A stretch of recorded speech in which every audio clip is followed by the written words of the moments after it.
Okay student, a very good morning to you all. आज हम लोग इलेक्ट्रोकेमिस्ट्री का लेक्चर फर्स्ट पढ़ेंगे। ठीक है, इलेक्ट्रोकेमिस्ट्री में बड़ा इंपॉर्टेंट चैप्टर है ये, तो ध्यान देना ये है कि इलेक्ट्रोकेमिस्ट्री में टोटल 3 पार्ट हम लोग को पढ़ना है। पहला पार्ट है इलेक्ट्रोलिसिस,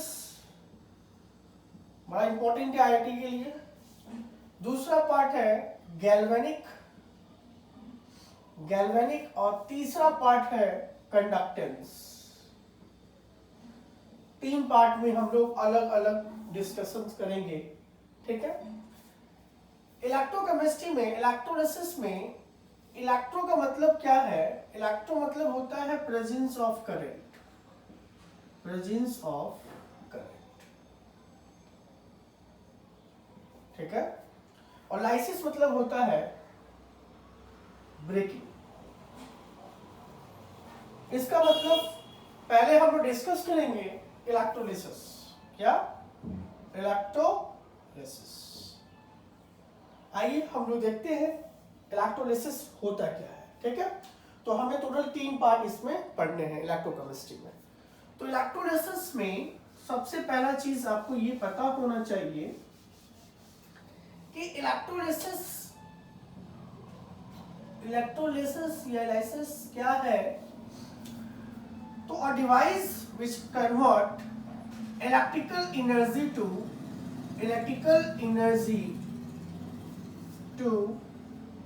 केमिकल एनर्जी, उस डिवाइस है इलेक्ट्रोलिसिस। यानी जो इलेक्ट्रिकल एनर्जी को किसमें कन्वर्ट कर देता है? केमिकल में। जबकि गैल्वेनिक हम जो पढ़ेंगे उसका क्या वर्क है? केमिकल को किसमें चेंज कर देता है? इलेक्ट्रिकल एनर्जी में। ध्यान दीजिएगा। तो इलेक्ट्रोलिसिस में मतलब इलेक्ट्रिकल एनर्जी यानी इलेक्ट्रिसिटी आप देंगे तो केमिकल रिएक्शन टेक प्लेस होगा। ठीक है, यानी केमिकल रिएक्शन टेक प्लेस कब होगा? When electricity is passed. ठीक है, व्हेन इलेक्ट्रिसिटी इज पास्ड।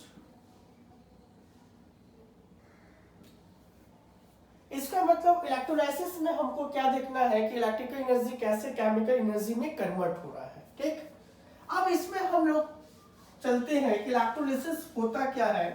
तो एक फिगर देखो, सिंपल चीज है। मान लो कोई इलेक्ट्रोलाइटिक सॉल्यूशन है, ठीक है, और यहां पे ले लिया फ्यूज्ड NaCl। ठीक, फ्यूज यानी मोल्टेन मतलब पिघला हुआ। तो यहां पे Na प्लस कैटायन मिलेगा और Cl माइनस एनायन मिलेगा। और सॉल्यूशन में ये रेंडमली क्या होंगे? मूव कर रहे होंगे। ठीक है, इधर उधर कैटायन एनायंस। अब करेंगे क्या? यहां एक प्लेट लगा देते हैं। ठीक है, एक प्लेट लगा देते हैं और इस प्लेट को बैटरी से कनेक्ट कर देते हैं। ध्यान दीजिएगा। अब यहां पे नेगेटिव, ये पॉजिटिव, नेगेटिव यहां यानी इलेक्ट्रॉन्स इस प्लेट पे आ जाएगा। ध्यान दीजिएगा, यानी इस नेगेटिव प्लेट को हम लोग कैथोड कहेंगे। क्या कहेंगे? कैथोड। और पॉजिटिव प्लेट क्या कहलाएगा? एनोड। पहले तो ये चीज समझ लीजिएगा, नेगेटिव प्लेट इलेक्ट्रॉन्स इस प्लेट पे आ जाएगा तो इस नेगेटिव प्लेट को लोग क्या कहेंगे? कैथोड। अब जैसे ही इलेक्ट्रिसिटी आप लगा दिया, प्लेट लगा दिया, तो ये जो दोनों आयंस रेंडमली मूव कर रहे थे, अब ये plus Na plus negative plate की तरफ भागेगा और ये Cl माइनस पॉजिटिव प्लेट की तरफ भागेगा। यानी Na प्लस कैथोड पे चला जाएगा और Cl माइनस एनोड पे चला जाएगा। ठीक, होगा क्या? When electricity is passed through fused or molten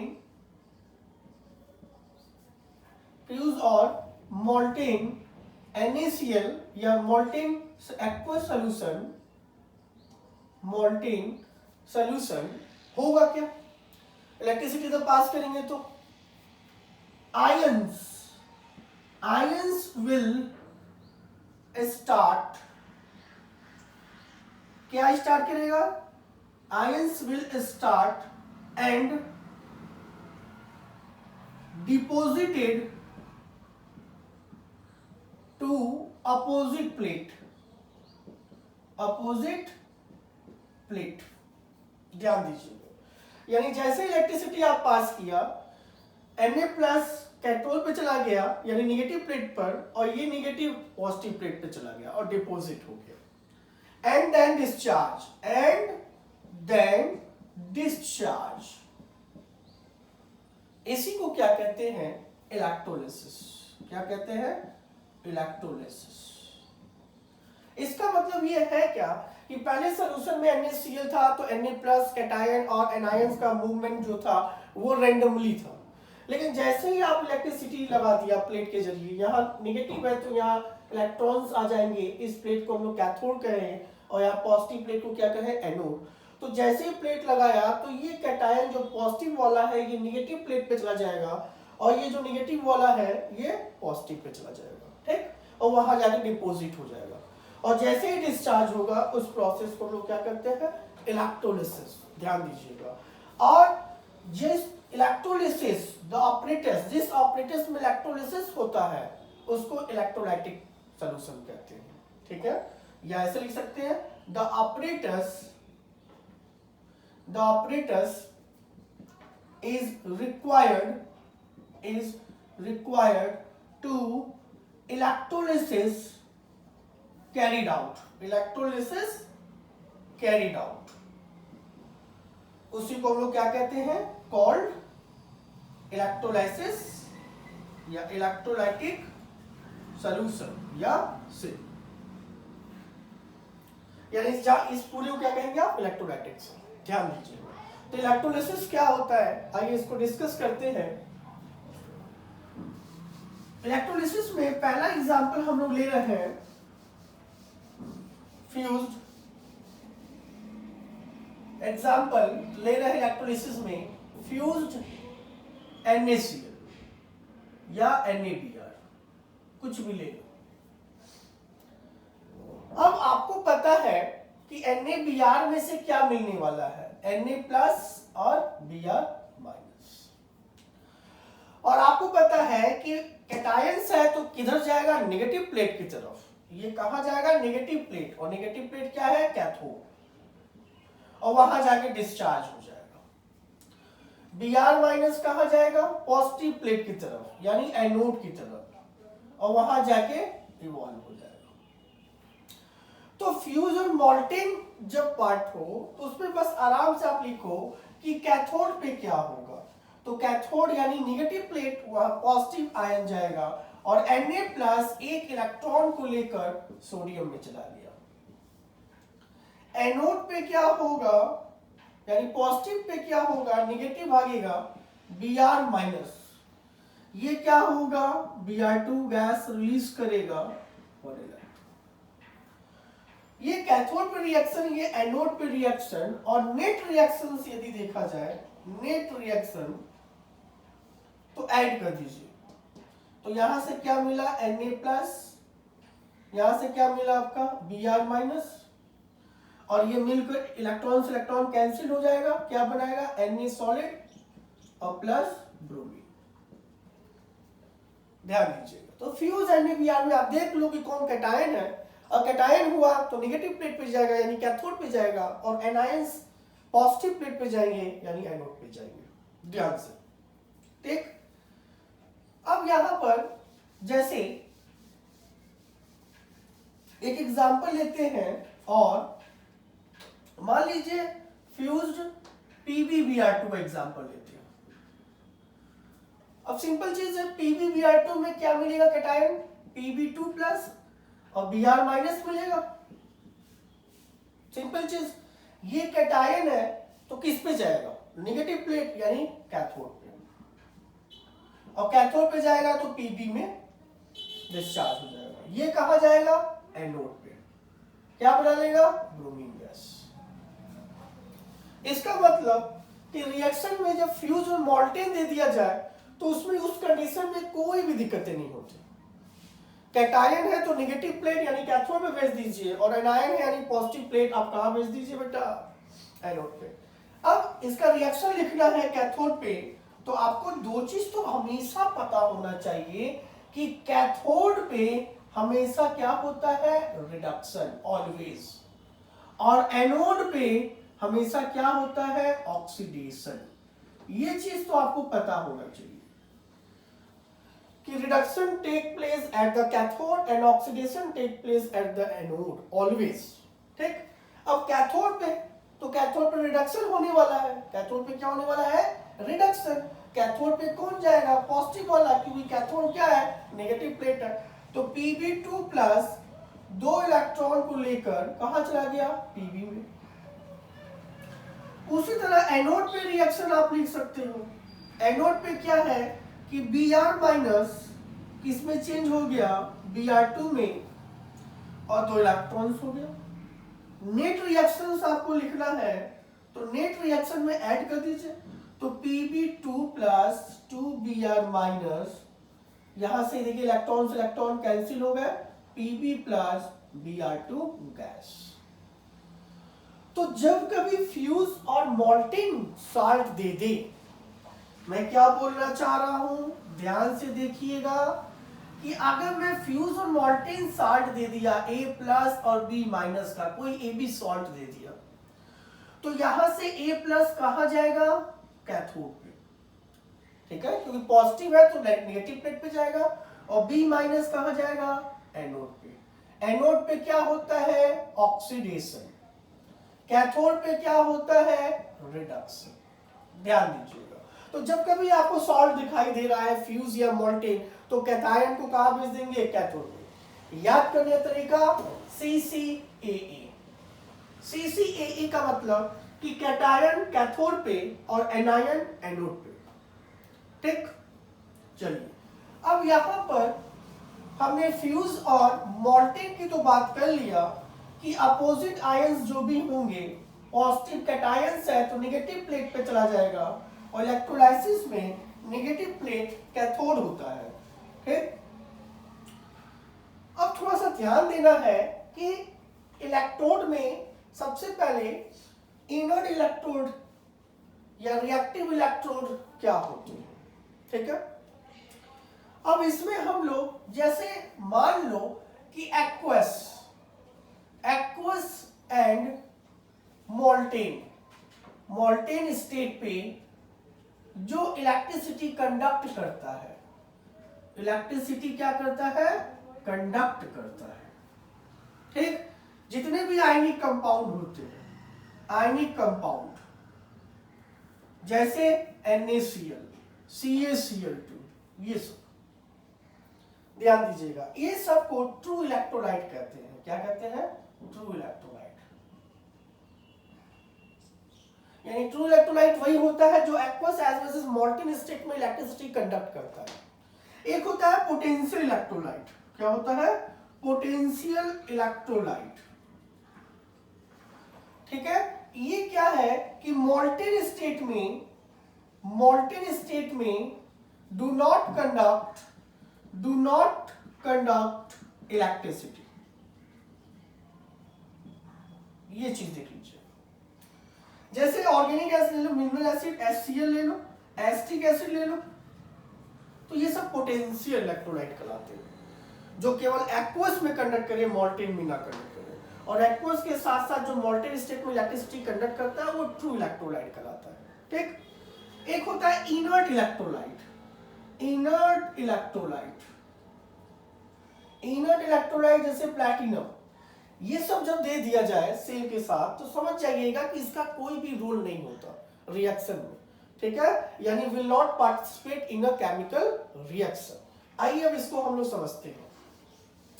तो ट्रू इलेक्ट्रोलाइट, मॉल्टेन इलेक्ट्रोलाइट क्या है ये हम लोग ने देख लिया। अभी हम लोग ने बस यही देखा कि मॉल्टेन स्टेट में या फ्यूज स्टेट में इलेक्ट्रोलिसिस कैसे होता है। तो सिंपल चीज आप देख लीजिए कि साल्ट है, साल्ट में द कैटायन है तो कैथोड पे भेज दीजिए, एनायन है तो एनोड पे भेज दीजिए, सिंपल चीज है। प्रॉब्लम कब आती है? प्रॉब्लम तब आती है जब एक से ज्यादा कैटायंस हो जाए, ठीक, एक से ज्यादा एनायंस हो जाए। तो उस केस में आपको यह देखना है कि कौन इलेक्ट्रोड पे जाकर डिस्चार्ज हो जाएगा, ठीक। अब यहां पर मैं नोट लिख देता हूं कि if 2 or more cations are present, यदि एक से ज्यादा कैटायंस प्रेजेंट हो गए तो इस केस में इलेक्ट्रोड पे सबसे पहले कौन कैटायन आएगा जिसका एसआरपी वैल्यू ज्यादा होगी। ध्यान दीजिएगा, मैंने क्या बोला, if 2 or more cations are present, तो इस केस में आप कह सकते हो, ऐसे लिख देते हैं, containing what more SRP, जिसकी SRP ज्यादा होगी। SRP का मतलब है स्टैंडर्ड रिडक्शन पोटेंशियल।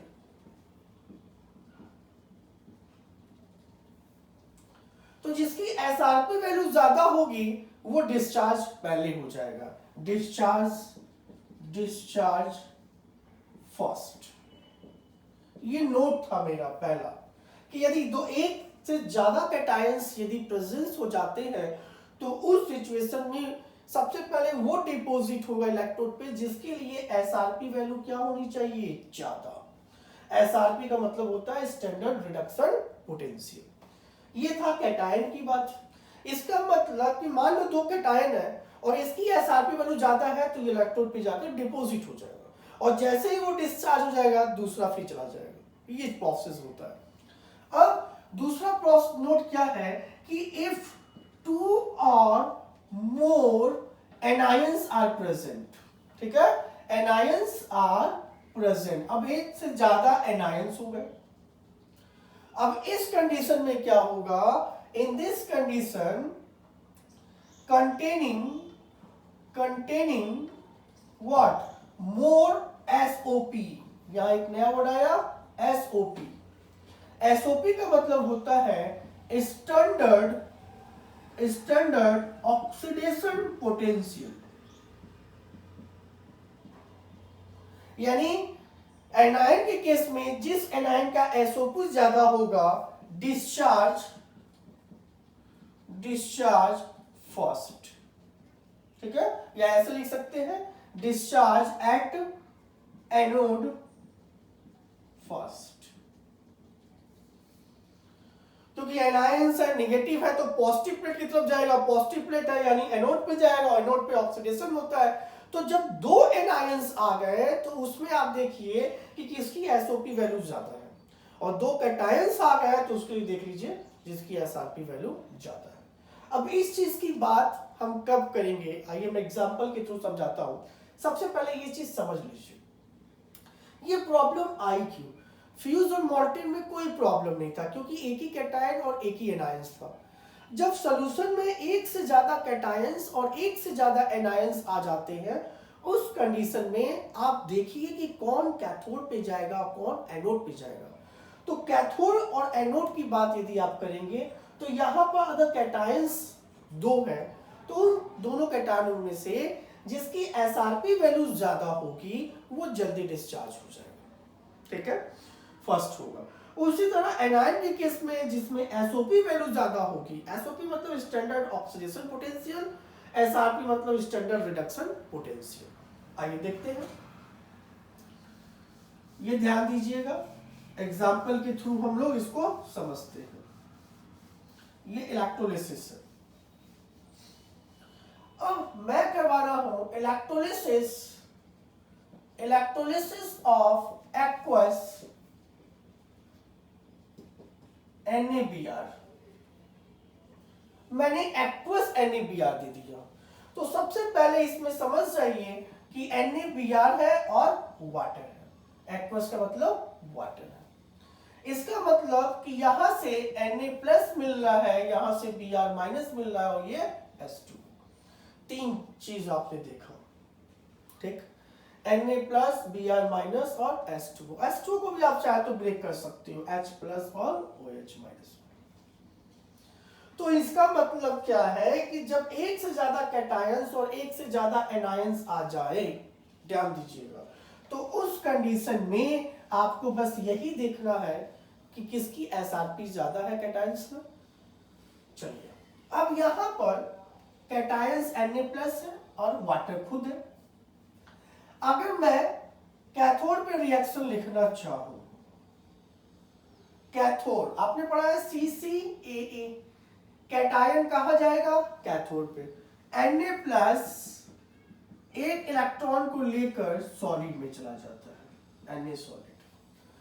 इसके लिए एसआरपी की जो वैल्यू होती है वो होती है -2.71 वोल्ट।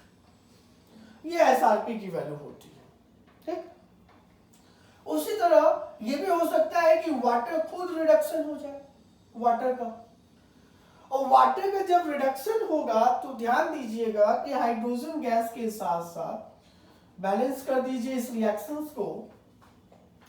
हाइड्रोजन प्लस 2 यहां बैलेंस ऑफ कर दीजिएगा 2 से मल्टीप्लाई करके, तो आई थिंक बैलेंस हो गया, देख लीजिए, ठीक। यानी आप कैथोड पे देखिए रिडक्शन हो रहा है। इसके लिए जो एसआरपी की वैल्यू होती है, ध्यान दीजिएगा, इसके लिए जो एसआरपी की वैल्यू होती है वो -0.83 वोल्ट होती है। यानी कैथोड पे दो कैटायंस, एक सोडियम कैटायंस खुद चला जाए और दूसरा वाटर। वाटर का रिडक्शन करने पे हाइड्रोजन गैस और हाइड्रोक्साइड आयन मिलता है।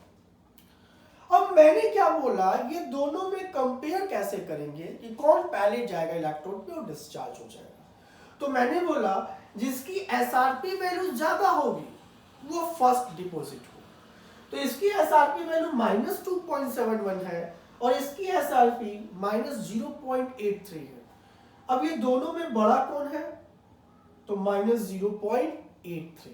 इसका मतलब कि ये नहीं जाएगा और ये जाएगा, ध्यान दीजिएगा। ऐसे ही एनोड की बात कर ले, एनोड पे बात कर ले तो Br माइनस। अब एनोड पे क्या है कि Br माइनस किस में जाने वाला है बेटा, Br2 गैस में, ठीक है, ब्रोमीन गैस, ठीक। अब यहां पे इसका SOP वैल्यू, SOP क्यों कहा, क्योंकि ऑक्सीडेशन कहां होता है एनोड पे, रिडक्शन कहां होता है कैथोड पे। इसकी SOP वैल्यू जो होती है वो -1.08 वोल्ट होती है, ठीक। दूसरा केस है वाटर खुद ऑक्सीडाइज हो जाए, ऑक्सीडाइज मतलब इलेक्ट्रॉन निकाले। वाटर जब ऑक्सीडाइज होता है तो H प्लस के साथ साथ ऑक्सीजन गैस रिलीज करता है और इसको बैलेंस करने के लिए आप 4 इलेक्ट्रॉन्स यहां देते हो, ध्यान दीजिए। इसके लिए जो एसओपी की वैल्यू होती है वो होती है -1.23 volt. Standard oxidation potential bromine के लिए कितना है, -1.08। वाटर के लिए कितना है, -1.23 वोल्ट। कॉन्सेप्ट क्या है कि जब एक से ज्यादा एनायंस हो जाए, ठीक है, सॉल्यूशन में, तो मैंने बताया जिसकी एसओपी वैल्यू ज्यादा होगी। अब आप बताइए कि -1.08 ज्यादा है कि -1.23 ज्यादा है। सिंपली देख के बता सकते हैं कि -1.23 वैल्यू ज्यादा है, यानी एनोड पे कौन जाएगा, और ये एक्वस NaBr का हम लोग इलेक्ट्रोलिसिस कर रहे हैं, ठीक। अब आपको नेट रिएक्शन लिखना है तो नेट रिएक्शन तभी लिख सकते हैं बैलेंस करके, ठीक है।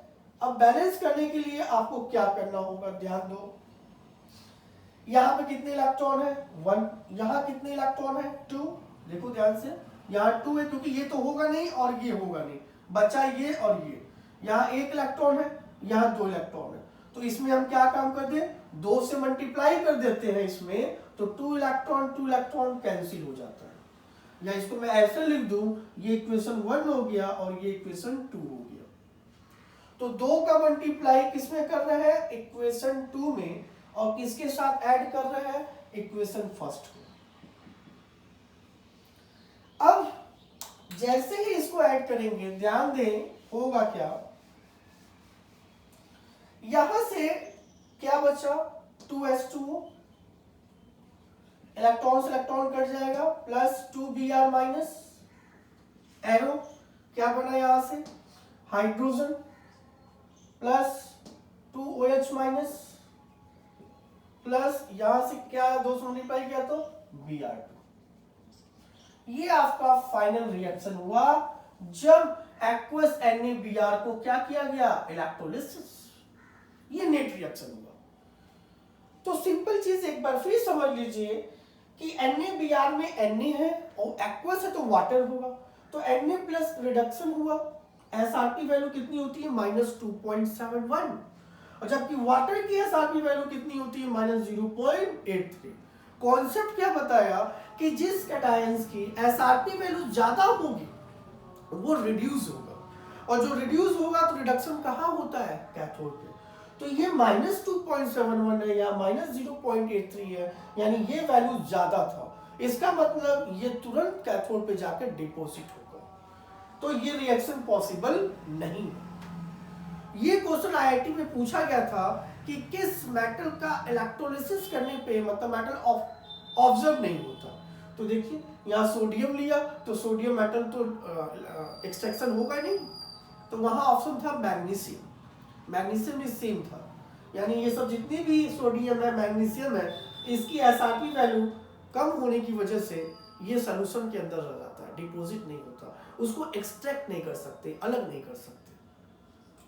तो उसी तरह एनाइन में देखा Br ब्रोमीन गैस में गया, कहा गया ये ब्रोमीन गैस इवॉल्व हो गया। अब मैं इसलिए इसको पढ़ा रहा हूं क्योंकि मल्टीपल में जेई में क्वेश्चंस पूछे जाते हैं। क्या क्या आइए देखा जाए। सबसे पहला क्वेश्चन कि अगर आप इलेक्ट्रिसिटी पास करते जाओगे तो कंसंट्रेशन ऑफ Br माइनस क्या होने वाला है कम। जैसे जैसे इलेक्ट्रिसिटी पास करोगे तो एक समय जैसे जैसे बीतेगा इसका कंसंट्रेशन क्या होता जाएगा कम होता जाएगा। ठीक, दूसरा चीज आप कह सकते हो कि OH माइनस ज्यादा प्रोड्यूस हो रहा है, यानी कंसंट्रेशन ऑफ OH माइनस क्या हो रहा है ज्यादा।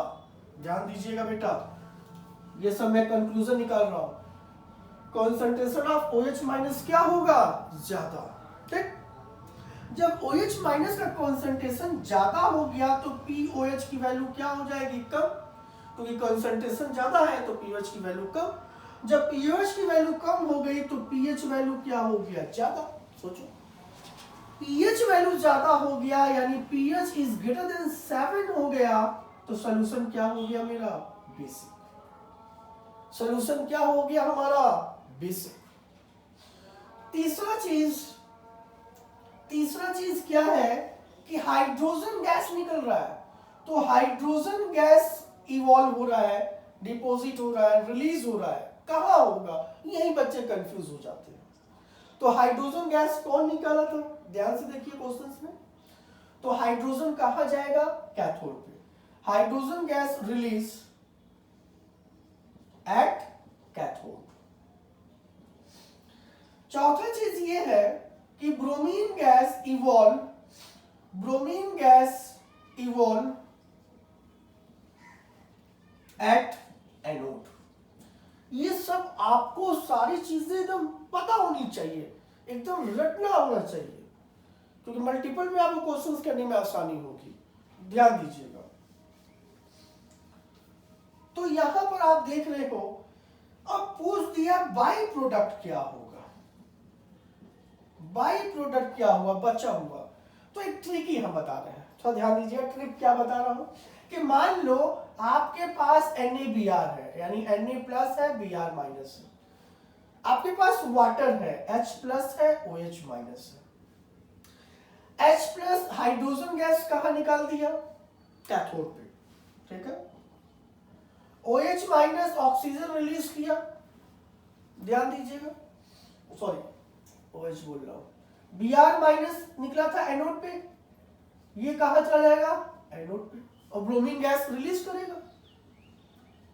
शॉर्ट ट्रिक है। बचा कौन रह गया Na और OH। इसका मतलब बाई प्रोडक्ट क्या हो गया NaOH। और नेचर क्या हो गया सॉल्यूशन का, अभी बताया मैंने, बेसिक। तो इतने ये सब डाटा है जो एक इलेक्ट्रोलिसिस से आपको पता होना चाहिए, क्योंकि जेई में यही से पूछ देता है कि बाई प्रोडक्ट क्या होगा। एक्वस NaBr है तो उसका नेचर क्या होगा, एसिडिक होगा, न्यूट्रल होगा, बेसिक होगा, ऐसा कॉन्सेप्ट देता है। तो एक्वस NaBr आपने लिया तो एकदम सिंपल चीज है कि आपने एकदम एक ही कॉन्सेप्ट लगाया, जिसकी एसआरपी वैल्यू ज्यादा होगी वो रिड्यूस होगा कैथोड पे, यानी सी पर, कैटायन कैथोड पे, एनायन एनोड पे। ठीक, चलिए एक क्वेश्चन और करते हैं, इसी से रिलेटेड क्वेश्चंस और करते हैं। इलेक्ट्रोलिसिस में प्रॉब्लम कहाँ होती है, जब एक से ज्यादा कैटायंस मिलने लगे, एक से ज्यादा एनायंस मिलने लगे। अब मैं एक और ले रहा हूं, इलेक्ट्रोलिसिस ऑफ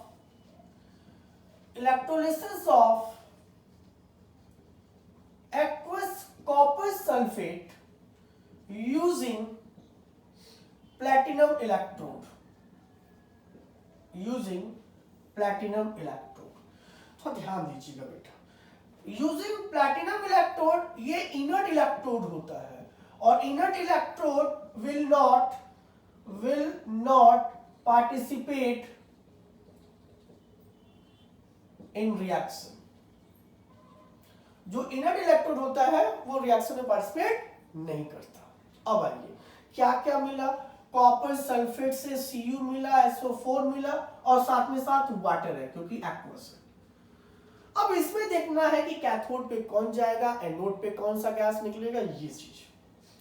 तो आइए सबसे पहले मैं कैथोड की बात करता हूं। तो कैथोड पे दो रिएक्शन देखने को मिल रहे हैं, क्या क्या, एक कॉपर मिल रहा है और दूसरा वाटर। तो कैथोड पे क्या होता है, मैंने बार बार बता दिया कि रिडक्शन हमेशा कैथोड पे होता है। तो कैथोड पे कॉपर 2+ 2 इलेक्ट्रॉन को लेके कॉपर मेटल में डिपॉजिट हो गया। इसके लिए SRP जो कि रिडक्शन हो रहा है, तो स्टैंडर्ड रिडक्शन पोटेंशियल की वैल्यू जो होती है वो +0.34 वोल्ट होता है। ठीक, दूसरा चीज, वाटर खुद जा सकता है कैथोड पे। वाटर जब गया तो एकदम सिंपल चीज है, रिडक्शन का मतलब गेन ऑफ इलेक्ट्रॉन, सब हो रहा है, रिएक्शंस रखने की जरूरत नहीं है। अब वाटर रिड्यूस होकर हमने बताया कौन सा, हाइड्रोजन प्लस हाइड्रोक्साइड आयन में ब्रेक हो जाता है। इसको बैलेंस करने के लिए आप कर सकते हैं। ठीक, इसको बैलेंस कर दीजिए। इसके लिए एसआरपी की वैल्यू अभी कुछ देर पहले मैंने बताया था -0.83, यानी कॉपर 2+ और वाटर खुद। अब ये दोनों में कंपेयर करना है कि फर्स्टली कौन जाएगा, डिपॉजिट होगा और डिस्चार्ज होगा। तो आप देखिए कि एसआरपी वैल्यू जिसकी ज्यादा होगी वो कहां जाएगा, कैथोड पे। तो ये प्लस में, ये माइनस में, तो सिंपल चीज है कि रिएक्शन कौन सा होगा, दिस वन, ये नहीं होगा। चलिए ऐसे ही एनोड की बात कर ले, यानी ऑक्सीडेशन कहां होता है, एनोड पे होता है, और ऑक्सीडेशन का मतलब होता है लॉस ऑफ इलेक्ट्रॉन, इलेक्ट्रॉन को निकालना।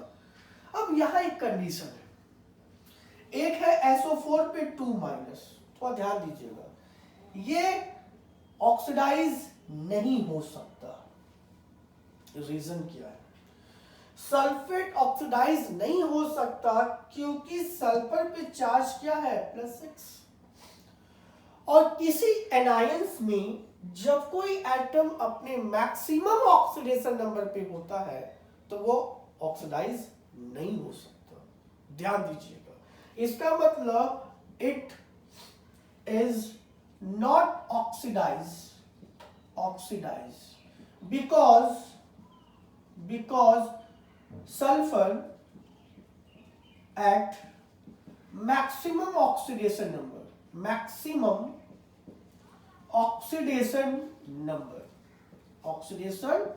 number which is +6। इसका मतलब जब किसी एनायंस में सेंट्रल एटम जब मैक्सिमम पे आ जाए तो वो ऑक्सीडाइज नहीं होता, ध्यान दीजिएगा। उसी तरह अगर नाइट्रेट की बात करें तो नाइट्रेट में देखिए नाइट्रोजन किस पे है, मैक्सिमम पर है, तो ये ऑक्सीडाइज नहीं हो सकता, ध्यान दीजिएगा। तो जब सल्फेट ऑक्सीडाइज हो नहीं सकता तो बचा कौन? वाटर, क्योंकि एक्वस है। तो एनोड पे कौन चला जाएगा? वाटर। और वाटर ऑक्सीडाइज होता है, जब कभी वाटर ऑक्सीडाइज होता है ध्यान दीजिएगा कि ऑक्सीजन गैस रिलीज करेगा। ठीक है, अब यहां इसको बैलेंस कर लिया, इलेक्ट्रॉन कर लिया। और इसके लिए आपको पता है लिखने की भी जरूरत नहीं है, एसओपी वैल्यू कितनी होती है? -1.23 वोल्ट। जरूरी नहीं है क्योंकि एक ही बचा। सल्फेट नहीं जा सकता क्योंकि सल्फेट में सल्फर मैक्सिमम ऑक्सीडेशन नंबर पे है, और जब कोई मैक्सिमम ऑक्सीडेशन नंबर पे हो तो वो कभी ऑक्सीडाइज नहीं होता, खुद क्या हो जाएगा? रिड्यूस। इसका मतलब ऑक्सीडाइजिंग एजेंट हो जाता है, ये चीज ध्यान दीजिएगा। ठीक, तो कॉपर सल्फेट में सल्फेट का ऑक्सीडाइज नहीं हुआ, वाटर हुआ, यानी एक रिएक्शन ये हुआ और एक रिएक्शन ये हुआ। अब नेट रिएक्शन लिखना है आपको, तो नेट रिएक्शन कैसे लिखोगे? नेट रिएक्शन तभी लिखा जाता है जब इलेक्ट्रॉन के दर्शन ना हो। आगे देखिए, यहां कितने इलेक्ट्रॉन है? 2। यहां कितने इलेक्ट्रॉन है? 4। यानी इलेक्ट्रॉन को कैंसिल करना ही होगा। तो इलेक्ट्रॉन को कैंसिल करने के लिए इसमें क्या काम कर देंगे? 2 से मल्टीप्लाई करके ऐड कर दीजिए। तो क्या हो गया? 2Cu2+, ध्यान से देखिए, इलेक्ट्रॉन से इलेक्ट्रॉन कैंसिल हो जाएगा, यहां क्या बचा? +2S2O, मिला क्या यहां पे? कॉपर 2Cu+, यहां से H+ और ऑक्सीजन गैस, यही मिला। यानी ये आपका नेट रिएक्शन हो गया।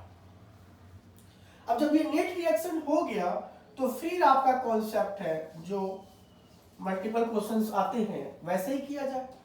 तो पहला चीज, कॉन्सेंट्रेशन ऑफ Cu2+ क्या होना चाहिए? टाइम के अकॉर्डिंग कम होनी चाहिए।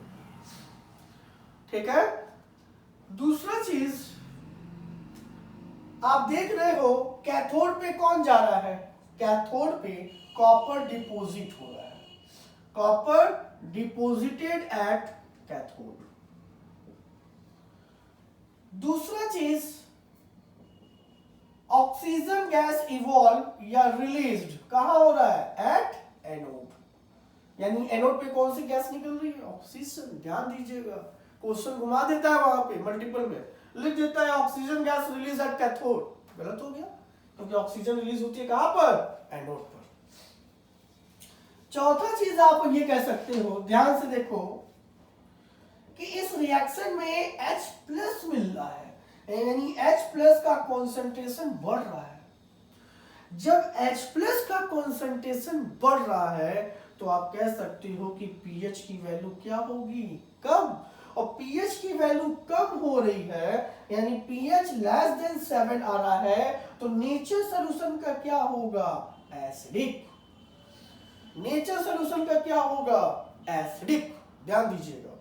अब शॉर्ट ट्रिक समझने के लिए सिंपल चीज है, आपने लिया कॉपर सल्फेट, क्या लिया? कॉपर सल्फेट, वाटर लिया, देखिए ध्यान से, कॉपर सल्फेट में कॉपर डिपॉजिट हो गया कैथोड पे,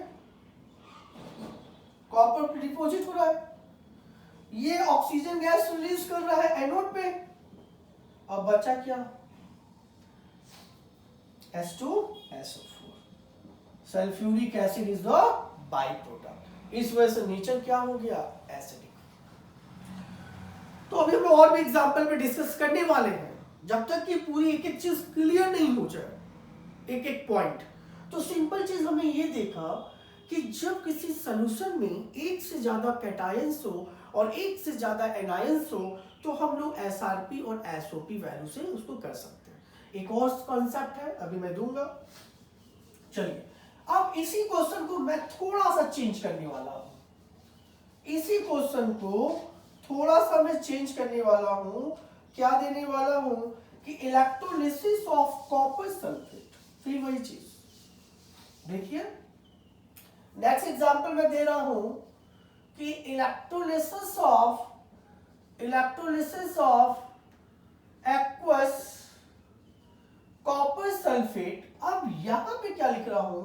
using copper electrode. Using copper electrode. और कॉपर इलेक्ट्रोड ये रिएक्टिव इलेक्ट्रोड कहलाता है। क्या है? रिएक्टिव इलेक्ट्रोड कहलाता है। इसका मतलब ये भी इन्वॉल्व होगा रिएक्शन में। इसके पहले क्या लिया था? Platinum electrode. प्लैटिनम इलेक्ट्रोड लिया था, यानी प्लैटिनम जो है इनर्ट है, will not participate in a chemical reaction। लेकिन यहाँ पे मैं कॉपर लिया। अब मिला क्या? Cu+2 मिल रहा है, SO4 पे 2 माइनस मिल रहा है, साथ में वाटर मिल रहा है और एक कॉपर भी मिल रहा है। इतने चीज मिल रहे हैं। अब इसमें से आपको कैथोड और एनोड देखना है। ठीक, आइए सबसे पहला काम हम लोग कैथोड पे देखते हैं। कैथोड पे देखते हैं तो Cu2+ 2 इलेक्ट्रॉन लेके कॉपर में चला जाएगा, सिंपल चीज है। और इसके लिए SRP की वैल्यू कितनी होती है? +0.34। सल्फेट का आपको पता है, चलिए अभी आगे चलते हैं। वाटर का कर दीजिए। अभी हमने किया, वाटर रिड्यूस हो गया, क्या देखा है? हाइड्रोजन और OH-। इसके लिए SRP की वैल्यू कितनी होती है? -0.83 वोल्ट। ध्यान से देखिएगा, इसका मतलब कि ये वैल्यू कैथोड पे चला जाएगा, ये जा नहीं सकता। क्यों? क्योंकि SRP वैल्यू ज्यादा है। दूसरा चीज, एनोड पे हम लोग देख ले तो एनोड पे सल्फेट का ऑक्सीडाइज नहीं हो सकता। क्यों? क्योंकि सल्फर अपने मैक्सिमम ऑक्सीडेशन नंबर पे है। ध्यान दीजिए। बचा क्या? वाटर। वाटर ऑक्सीडाइज होने वाला है और ऑक्सीडाइज होकर ये H+ आयन देगा और ऑक्सीजन गैस रिलीज करेगा। ध्यान दीजिएगा। और इसके लिए SOP वैल्यू क्या होगी? SOP वैल्यू क्या होगी? ध्यान से देखो तो -1.3 वोल्ट। सल्फेट तो होगा नहीं, लेकिन कॉपर इलेक्ट्रोड बचा है। इसका मतलब हो सकता है कि कॉपर भी क्या हो जाए? ऑक्सीडाइज हो जाए। कॉपर भी क्या हो जाए? ऑक्सीडाइज हो जाए, क्योंकि कॉपर इलेक्ट्रोड ले रहे हैं और ये ऑक्सीडाइज होगा तो इसकी SOP वैल्यू जो होती है वो -0.34 वोल्ट होती है। क्योंकि SRP वैल्यू है, चेंज कर दीजिए तो SOP वैल्यू पता चल जाएगा साइन। ठीक है। अब ये दोनों वैल्यू में कौन वैल्यू ज्यादा है? क्या -1.23 ज्यादा है कि -0.34 ज्यादा है? यस। इसका मतलब ये नहीं हो सकता, ये होगा। और नेट रिएक्शन लिखने के लिए ये दोनों को जोड़ दीजिए।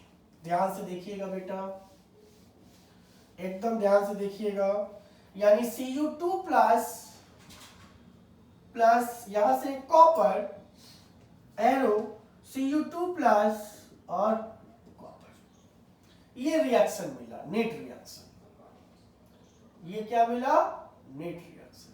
अभी देख रहे हैं, इसको काट पीट मत दीजिएगा। ठीक है, ये कैथोड और एनोड पे मिल रहा है। अब थोड़ा सा ध्यान दीजिएगा कि कॉपर 2+ का कॉन्सेंट्रेशन क्या होगा। सोचिए थोड़ा सा। 1 मोल खत्म हो रहा है तो 1 मोल बन रहा है, x मोल खत्म हो रहा है तो x मोल बन रहा है। इसका मतलब कि इसका कॉन्सेंट्रेशन क्या होगा? कांस्टेंट। ध्यान दीजिएगा। ठीक, ये जो चीज है, it is use to purified copper metal, यानी एक्सट्रैक्शन मेटलर्जी में ये रिएक्शन यूज किया जाता है। कैसे? आइए देखते हैं। आइए देखा जाए थोड़ा सा। आपने एक लिया सॉल्यूशन, इसमें एक इम्प्योर कॉपर रखा। क्या रखा? Impure copper. Impure copper. यहां एक प्लेट लिया प्योर कॉपर का और इसमें एक्वस सॉल्यूशन रख दिया। एक्वस सॉल्यूशन रख दिया किसका? कॉपर सल्फेट का। अब हो क्या रहा है, ध्यान से देखिएगा। ये कॉपर ऑक्सीडाइज हो रहा है। ये कॉपर क्या हो रहा है? अब इसको कनेक्ट कर दीजिए बैटरी से। ठीक है, यानी ये पॉजिटिव हो गया, ये नेगेटिव हो गया। ये नेगेटिव हो गया तो ये नेगेटिव है, नेगेटिव यानी कैटायन जाएगा, यानी ये कैथोड हो गया। क्या हो गया? कैथोड हो गया और ये एनोड हो गया। कॉपर एनोड पे यानी ऑक्सीडेशन होता है, यानी कॉपर जब ऑक्सीडाइज होगा तो किस में चला जाएगा, Cu2+ में, यानी इम्प्योर कॉपर ऑक्सीडाइज हो रहा है सॉल्यूशन में, और यही Cu2+ कैटायन कैथोड पे भागेगा, यहां डिपॉजिट होगा, यानी इम्प्योर कॉपर से कॉपर +2 में जा रहा है और यही +2 चार्ज इस इलेक्ट्रोड यानी कॉपर कैथोड पे जाके डिपॉजिट होगा। तो सोचो थोड़ा, ऑब्जर्व क्या करोगे कि जैसे जैसे इम्प्योर कॉपर Cu2+ में जाता रहेगा तो आप बता सकते हो कि मास ऑफ इम्प्योर कॉपर क्या होना चाहिए, इम्प्योर कॉपर यस डिक्रीजेस। ठीक है, कि जैसे जैसे वो सॉल्यूशन में जा रहा है Cu+2 फॉर्म में, Cu किस फॉर्म में जा रहा है, +2 फॉर्म में, तो यहां पर मास का क्या होगा, लॉस होगा। और आप कह सकते हो mass of pure copper, mass of pure copper क्या हो रहा है, बढ़ रहा है, इंक्रीज हो रहा है, यानी इसका वेट बढ़ रहा है, इसका वेट लॉस हो रहा है। कुछ समय बाद क्या देखोगे कि जो ये मोटा प्लेट था, इम्प्योर प्लेट था, वो धीरे धीरे पतला होता जाएगा और जो पतला प्लेट प्योर कॉपर थी वो मोटे होते जाएंगे, और इस तरह से हम प्योर कॉपर को एक्सट्रैक्ट कर लेते हैं मेटलर्जी में। बात समझ लीजिएगा, ठीक है। और यहां से कुछ जब कॉपर +2 में जाएगा तो यहां से एक इम्प्योरिटीज जो होगी यहां बैठ जाती है, जिसको एनोड मड कहा जाता है। क्या कहते हैं, एनोड मड। इसमें Ag, Au, Pt ये सब की इम्प्योरिटीज आ जाती है। तो इस वजह से आपने देखा कि प्लैटिनम इलेक्ट्रोड लिया तो ऐसा नहीं, लेकिन कॉपर इलेक्ट्रोड के केस में कॉपर ही ऑक्सीडाइज हो रहा है और कॉपर ही रिड्यूस हो रहा है, और ये प्रोसेस हम लोग मेटलर्जी में यूज करते हैं। इम्प्योर कॉपर से प्योर कॉपर कैसे होता है, फिर से समझ लीजिए। इम्प्योर कॉपर ऑक्सीडाइज होगा, क्यों ऑक्सीडाइज होगा, क्योंकि एनोड पे रिएक्शंस है, और ये ऑक्सीडाइज होगा तो +2 फॉर्म में जाएगा, और यही +2 चार्ज किस में चले जाएंगे, प्योर कॉपर में, कैथोड डिपॉजिट होते जाएंगे, प्योरिटी मिल जाएगी, और यहां से इम्प्योर जो होंगे नीचे सेटल होते जाएंगे इम्प्योरिटी, उसको एनोड मड कहा जाता है, जिसमें Ag, Au, Pt का। ठीक है, तो ये तो थोड़ा बहुत था। अभी हम लोग इलेक्ट्रोलिसिस में 2 रिएक्शंस, अभी 4-5 रिएक्शंस और हम लोग बताएंगे, जिससे कि आप लोगों का कॉन्सेप्ट क्लियर हो जाए, SOP, SRP ये सब वैल्यू सब क्लियर हो जाए। ठीक है, या तो ऐसे हो सकता है, या तो मेटल की रिएक्टिविटी सीरीज, इलेक्ट्रोकेमिकल सीरीज से भी हम बता सकते हैं।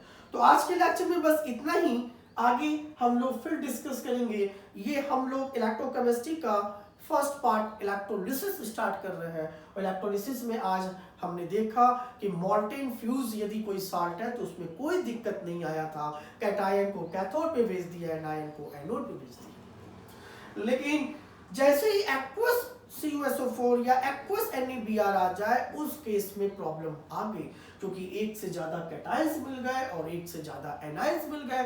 उस केस में आपको देखना है कि कौन कैटायन पहले इलेक्ट्रोड पे जाके डिस्चार्ज होगा। तो उसके लिए कॉन्सेप्ट हमने बताया, जिसकी SRP वैल्यू ज्यादा होगी वो कैथोड पे चला जाएगा, और जिसकी SOP वैल्यू ज्यादा होगी वो एनोड पे ऑक्सीडाइज होगा। और इसमें कॉन्सेप्चुअल टाइप से क्वेश्चंस जो IIT में पूछे जाते हैं कि एनोड पे कौन सा गैस रिलीज हो रहा है, तो ये सब कॉन्सेप्ट एकदम क्लियर होना चाहिए।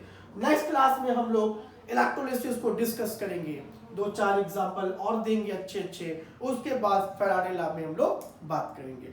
तब तक के लिए आप लोग इस लेक्चर को अच्छे से पढ़िए। Okay, good luck.